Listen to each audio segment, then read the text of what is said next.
The Pittsburgh Steelers have had quite the interesting offseason so far, so in today's video, I want to talk about the Pittsburgh Steelers and why I personally believe they are the most confusing team in the entire NFL. Subscribe if you're new, let's hop into it. So we are going to begin this video off by talking about what happened last year, and then we'll talk about what they've done this offseason, and then finally we'll talk about what they're looking like in 2025. In terms of some general statistics, obviously it's pretty easy to kind of figure out what this team was good and bad at. They were poor on offense, but good on defense. Offensively, 20th in points per game, 23rd in yards per game, and 23rd in touchdowns per game. They were okay on third down. They were poor in the red zone. They were also poor on fourth down. They were inefficient at running the football at only 4.0 yards per rush, which was 25th best in the league. Passing the football, as we all know, was not very great last year. They passed the ball on 51.69% of their snaps. They had the third highest interception thrown rate. They had the 29th highest passes per game. Just in general, not a very solid offensive unit. Also, the offensive line gave up 9.11% quarterback sack rate, which is the 29th worst in the NFL. As mentioned earlier, this defense was kind of the bright spot of this team, although it wasn't particularly great, but it was a lot better than the offense. They ranked 7th in points per game allowed, 15th in opponents' yards per game, and 13th in opponents' touchdowns per game. They were solid on third down, solid in the red zone, not great on fourth down though. They were very solid against the run, only giving up 4.3 yards per rush, which is the 10th best. They also only gave up 109.8 rushing yards a game, which is the 11th best. In terms of their secondary, they were not particularly special, but they weren't like putrid or anything like that. I mean, it's pretty basic, the story of this team from last year. It's kind of been the similar story to the past like 3 or 4 years. This defense is really good. It has a lot of really good pieces. Cam Hayward, TJ Watt, Joey Porter Jr., Minkah Fitzpatrick. Like, there's a lot of good pieces on this defense. But offensively speaking, even though they've had talented players, they have not had the quarterback, and lately they haven't really had a great offensive line either, especially at the quarterback position. It has really been holding this team back. They let go of Russell Wilson. They let go of Justin Fields. They bring in some new quarterbacks. There's also rumors about Aaron Rodgers, which we'll talk about in more detail, and why I personally do not think they should sign Aaron Rodgers, but we'll get to that here in a second. But just in totality, not a lot to take from these statistics because we've been kind of seeing very similar stuff over the course of the last couple years. The only silver lining of what happened last year is that Russell Wilson was like slightly better than Kenny Pickett. So yeah, and even then they were just first round exits yet again. But then we got to free agency, and the Pittsburgh Steelers were kind of an aggressive team that went out there and made some big time moves. They signed players like Darius Slay to a 1-year deal, Malik Harrison, Mason Rudolph, Kenneth Gainwell, Juan Thornhill, some other players too, including Brandon Echols. They re-signed a number of players, and of course the big time move, they made the trade for DK Metcalf. They also traded away George Pickens. We'll start off with the DK Metcalf move. I kind of think that this is an interesting trade-off. There was obviously a lot of criticisms regarding George Pickens and his time with the Pittsburgh Steelers. It kind of felt like this was an organization in Pittsburgh that was just kind of over George Pickens. They were tired of the drama, the media stuff, the interviews. So they decided that they were going to trade for somebody who's similar to George Pickens' playing style, and arguably a better player in DK Metcalf. The only trade-off between having George Pickens and DK Metcalf is DK makes like $30 million a year, and right now George Pickens is still on a relatively cheap contract. But with that said, you were eventually going to have to pay George Pickens, and George is probably going to want something between $25 to $35 million. So you trade him away. You don't really get anything of insane value for him, but you do get some draft capital. So it was a okay trade. I still think Dallas won the trade because George Pickens is extremely talented. But for the case of the Pittsburgh Steelers, who are trying to rebuild their culture, well, I shouldn't say rebuild their culture, but, you know, fix their culture problems, which I guess was George Pickens, I think it makes a lot of sense. You bring in DK Metcalf, he brings in that same fire, but he's a lot better in the locker room and seemingly a pretty cool player. 5-year deal, $150 million is a lot for my liking. I don't know if DK's like a great wide receiver one, but I think at the bare minimum, he does give you a wide receiver one caliber receiver. You also made the move for Darius Slay. He's going to play opposite of Joey Porter Jr. I like this pickup a lot. Yes, he's older. Yes, he's 34, but look, it's a 1-year deal. There's no risk to this pick at all, or to this pickup. He still can play at a very fine level. He's not the elite cornerback that he was for the first couple years with Philadelphia or even with the Detroit Lions. Like, he's not that level of elite. But at the bare minimum, you pair him opposite of Joey Porter Jr., he's going to be a big-time upgrade for the secondary. He's a fine cornerback. He's definitely a kind of a rental piece for 1 or 2 years if you bring him back. I do expect that at some point in this upcoming draft or next year's draft, I would assume that they're probably going to end up taking a cornerback pretty early to be that second option for Joey Porter Jr. Malik Harrison's kind of more of a rotational body at the linebacker position. You bring in Mason Rudolph, he might end up being your starting quarterback.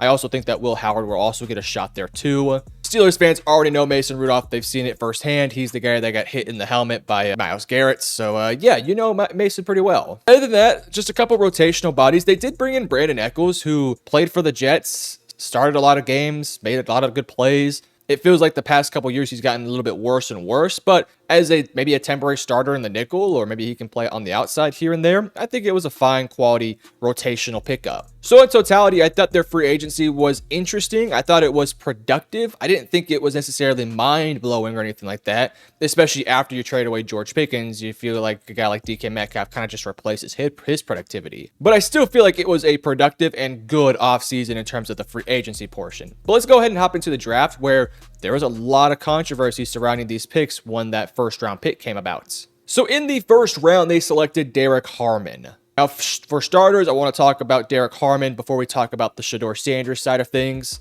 I think Derek Harmon is a very good player. He was kind of a late riser this most recent season for Oregon. He's good against the run. He can be dominant as a pass rusher at times. He can be a constant disruptor. I think he's going to fit nicely on this defensive line room, especially because this is a team that has Keanu Benson, but he hasn't really been this incredible run stuffer. You have Cam Hayward, but realistically, how many more years of Cam Hayward in his prime do you have left? Because he's getting up there in age. Derek Harmon, in a lot of ways, will be very similar to a Cameron Hayward. He's going to be that constant pressure up the middle, constantly making plays. This guy was super dominant, super disruptive last year for Oregon. So for the Pittsburgh Steelers, I thought it was a fine pickup. Now, when it comes to the Shedeur Sanders conversation, I want us to kind of go back to where we were at the draft, not in retrospect, knowing that Shedeur fell all the way to like the 5th round. Shedeur Sanders, to me, was a late first to like second round level of a prospect. And while I still personally think it's a little ridiculous he did fall to the 5th round, I definitely can kind of understand why the Pittsburgh Steelers would want to pass on him. Clearly, the Steelers are trying to build up a culture. Clearly, the Steelers want to have this refined culture by getting rid of George Pickens, by not bringing in a Shedeur Sanders. I don't personally think that Shedeur is the headache that a lot of people think he is. I don't think he's also this insanely poor culture guy. But if you feel like he does not fit your culture, he does not fit your identity of hard work, gritty, willing to do it all, then I think it makes sense. Instead, you bring in a Derek Harmon, who I think is the epitome of doing what it takes, being this super gritty, physical guy who's easily going to fit this team's culture. I think it made some level of sense. Still, this team came into the draft with no quarterback. They literally had just Mason Rudolph and Skylar Thompson, who are both, let's be honest, second and third string quarterbacks. So by skipping on a Shedeur Sanders, you're basically saying that you're okay with being worse in the quarterback position if it means that you believe your culture, your identity, and that these other first-round pick is going to be better for your team. So while a lot of people would have liked to have seen Shedeur Sanders be the pick here, I also can't necessarily blame them for skipping on him if they did not feel like he was a good fit for their identity and for their roster. Derek Harmon fits that mold, and I think he's going to be an awesome player for this team. But that's really it for the Shedeur conversation. I will not bring him up, probably to Will Howard. They did not have a second-round pick because that one ultimately went for the DK Metcalf trade, but they did have a third-round pick, and they got Caleb Johnson, which I thought was awesome value. You want to talk about a Najee Harris replacement? Like, that's kind of what Caleb Johnson will be. Is he as high of upside of Najee? No, but I thought this was a day 2 level prospect. He goes in round 3. Thought it was really good value. He's a bigger, bruisier style back, but he's definitely an athletic guy as well. Like, he can move quite nicely. He's not Najee Harris athletic in the open field. I mean, especially at Alabama. But this is a guy who's just instantly going to step in there. He's going to pair nicely with Jalen Warren. Warren will be more of your receiving back, more of your shiftier guy. Caleb Johnson will be more of the, I'm going to move the pile. I'm going to be tough, physical, run people over. Like, that's what Caleb Johnson will be. I also felt like at the value that he went in round 3, it was probably the best value for one of the more well-rounded running backs that was available in this year's draft class. So good pickup there in round 3. Round 4, they picked up Jack Sawyer. Now, a lot of people might think that Jack Sawyer is like this insane level player, but my thinking on Jack Sawyer is that I just have a lot of concerns about his physical length and his overall style of play. His style of play is a very physical style of play. He's not really a super shifty, super bendy type of guy. He's more of a guy who's going to use his strength, use his power to his best of his ability. But my concern is he's not extremely lengthy, especially within his arms. His arms are a little bit, they're not stubby or anything like that, but they're not long enough for what you would want for a very powerful guy. For example, you look at a Jared Verse, who isn't really the most shifty guy in the world, more of a physical bruisier, I'm going to push you into the quarterback style guy, but also has some nuance to his game. Jack Sawyer doesn't have his same level of strength, nor athleticism, nor arm length. So I do kind of worry about that. With that said, it is a 4th round pick. And I think at the bare minimum, you're getting a guy who has a perfect culture fit, a perfect identity. He fits so nicely with this winning culture that Pittsburgh is trying to build. And he isn't going to be asked to be a starter. He's going to be a backup. He's going to be a rotational piece. I think he'll be fine against the run. I think as a pass rusher, he's very limited, especially as I mentioned with those issues I have with him. But for 123, which was where he was selected, I have no problem with this pick. He fits the Pittsburgh Steelers quite nicely. And man, if he can kind of put it together, like this guy could be a really solid rotational player that gets you 4 to 5 sacks a season and is solid against the run. And again, to get that value in round 4, you'll definitely take. Like he will be an impactful player on this team at some point, even if it is not in like a starting level. Then in round 5, they took Yahya Black. Now, Yahya is interesting. He is very much a developmental, he needs time to get more consistent like player. But he's a big, physical, strong nose tackle. Like he's 6'5", 336. This man is huge. He's probably going to play nose tackle, which I would assume is what he's going to end up doing. It's just right now he's very inconsistent and he's also just not fully there. Right now he's simply just a space eater. He's not much of a disruptor. You're not going to get much from him as a pass rusher. I also think at times he can be poor with his pad level. He also just doesn't have the best get off the ball. But it's hard to find somebody with his 6'5", 336 frame. So my expectations for him is that he probably won't get a ton of playing time in year 1, but as time does go on, if he can develop to become a really good run stuffer, he will find a lot of playing time out there. Then in round 6, Will Howard comes off the board. Now, if you guys follow my podcast, by the way, First and 10, link in the description below. We did a top 10 quarterbacks list, and as you guys know, I had Will Howard in my top 5. Not going to spoil exactly where he was at. You guys can check out that video if you're interested to know. But Will Howard, to me, was one of the best quarterback prospects of this draft class. Now, again, it wasn't a very strong draft class. I thought the depth was solid, but the upper echelon talent wasn't great. But I thought Will Howard as a player was just as good as like a Jackson Dart-like guy. Now, I thought Jackson had a much higher ceiling, hence why he went in the 1st round and Will went to the 6th round. But I still felt like at the bare minimum, I know what I'm getting from Will Howard, and that is just a really solid quarterback with a nice frame, good athleticism, doesn't make too many mistakes. The moment doesn't typically get too big for him unless you're playing Michigan. He can make almost any throw on the football field. Yes, he did not have the greatest combine, but I also feel like the combine is not the biggest deal for quarterbacks. Thought he looked good in his pro day. He's got great physical gifts. I think for Pittsburgh, like, we'll talk about Aaron Rodgers here in a moment. I would really like to see Will Howard get some playing time this year. I just think he is, right now, their most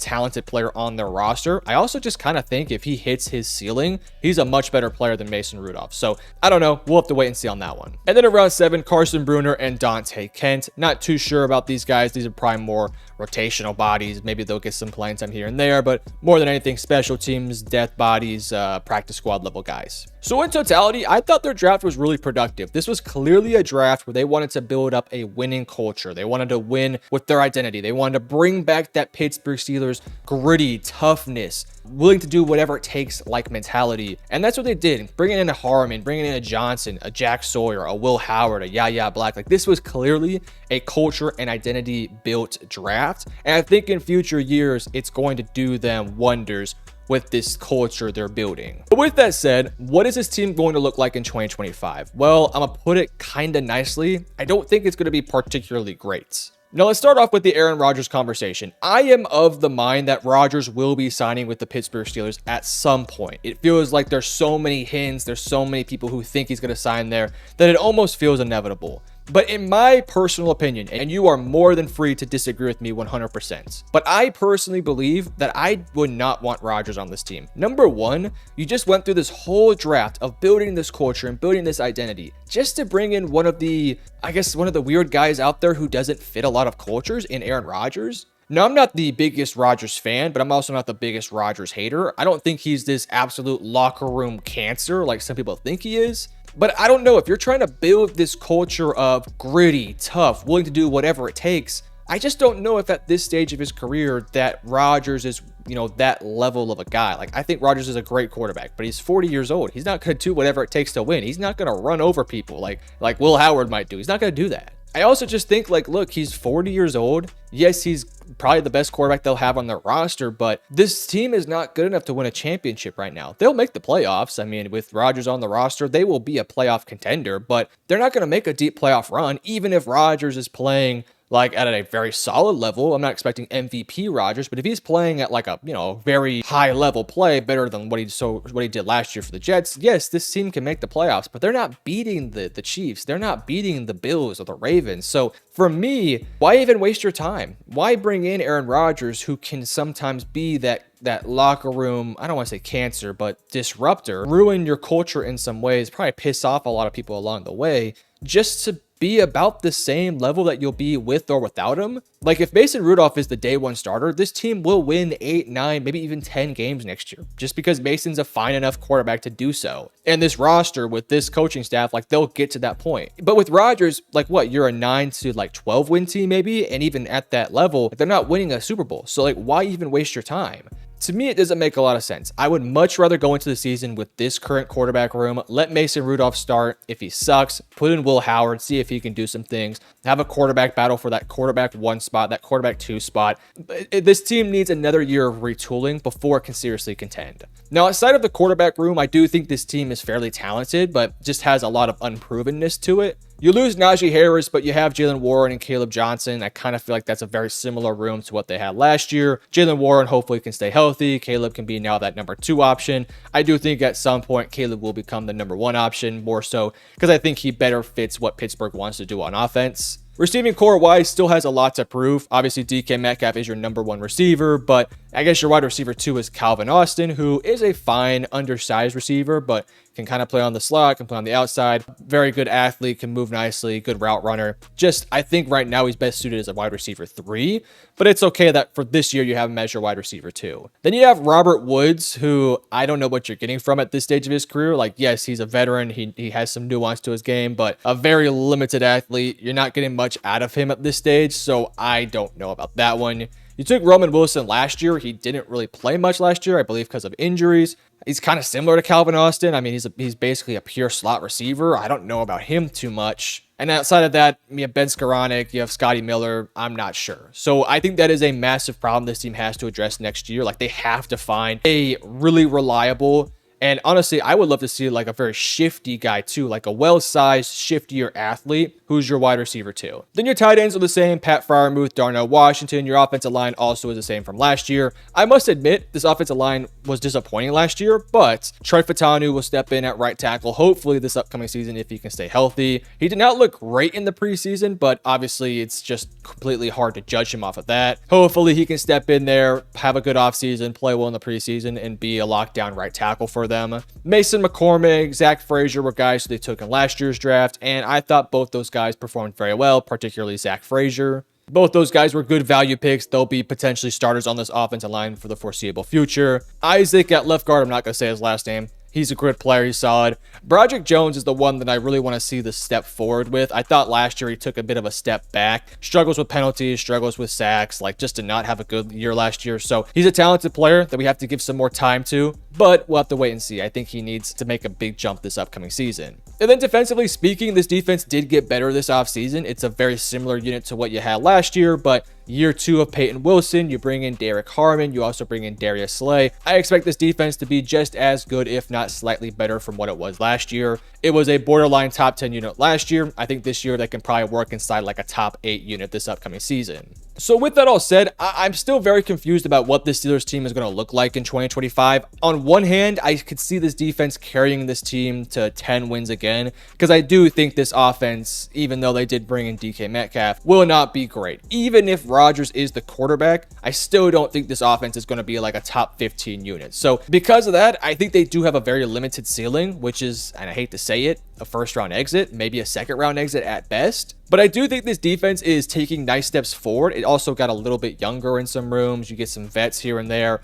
I like what they've done defensively. I think they're going to be a really solid unit with some good athletes, some proven guys. It's just, for me, I really do worry about this offense. They did not draft a quarterback high enough to where you have that long-term answer there. Maybe Will Howard could be the guy. I would not be shocked if he was. It's just that I think right now, even if Will Howard is good his rookie year, it's clear that he's not going to be like a Josh Allen level quarterback. So because of that, I do think this offense is very limited. So I kind of just feel like the Steelers team is running it back another year with a very similar roster, with the same coaching staff, and they're probably going to be an 8 to 10 win team that, if they make the playoffs, will be a first round exit yet again, which is difficult for them because if this is a team that wants to get their franchise quarterback, with them consistently being this, I don't want to say mediocre, but this like level of mid, they can't go after these top tier quarterbacks. They have to kind of just take a quarterback within the 15 to 20 range, which typically at that point, you're getting quarterbacks with a lot of question marks. And yes, next year's draft does have some really good quarterbacks potentially coming out. It's just that I think a lot of them will go a lot earlier than expected. Like there's probably going to be 2 or 3 quarterbacks taken within the top 15. And so the Pittsburgh Steelers might, at the bare minimum or at the best, might get the 4th best quarterback, which will probably deny them their Lamars, their Joshes, their Patties. Like, you get my points. So I don't know. I'm really confused about the Steelers team. I wish they would have picked a direction this offseason, particularly with the quarterback room. I do like, though, that they're building back up their culture. I thought they had a productive draft. I thought they had a productive free agency period. It's just that the quarterback room, yet again, is going to hold them back with or without Aaron Rodgers. But with that said, how many wins do you guys see the Pittsburgh Steelers team winning with or without Aaron Rodgers? And if you enjoyed the video, hit the like and subscribe button. Love you guys. Peace.